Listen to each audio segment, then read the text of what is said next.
system? Well, we don't need the banks anymore. And I mean, there's so much work to do around accessibility. There's so much work to do around education, so that people can own the idea themselves. And I want to thank you, by the way. I appreciate you so much for all the work you do to take away a bunch of the myths that people have in their head and give a strong case for why Bitcoin can be used by everyone. But you know, it just we don't need the financial institutions that we have today. Mm-hmm. We have one that is thriving, that is sound, that is owned by the community, that is driven by the community, that has this incredible and amazing consensus that always manages to do the right thing over time. It's noble, and it's so rare and so unique. So anything that we can do to build it and to protect it, we're down to do.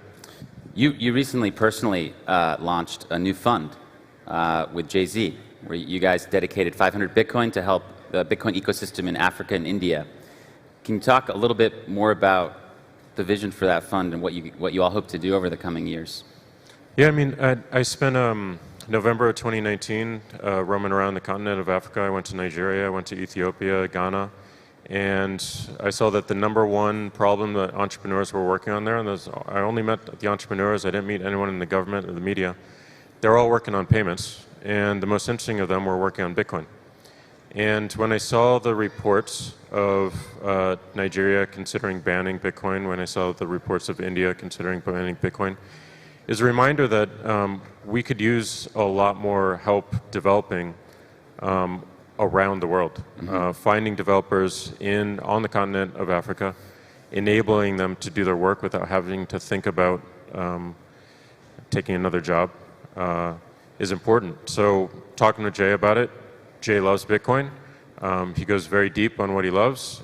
He believes in it, and he also believes in this idea of making sure that if we're going to create a money for the world, it has to be developed around the world. And anywhere there are gaps, we should try to fill. So right now, we're trying to find the right board for it. It's going to be a completely separate entity. I have no control or say or direction over it. Once we find that board, they'll hire a lead, and they'll start making grants denominated in Bitcoin. So Jay might have 99 problems, but being his own bank won't be one, huh? He's more than a bank.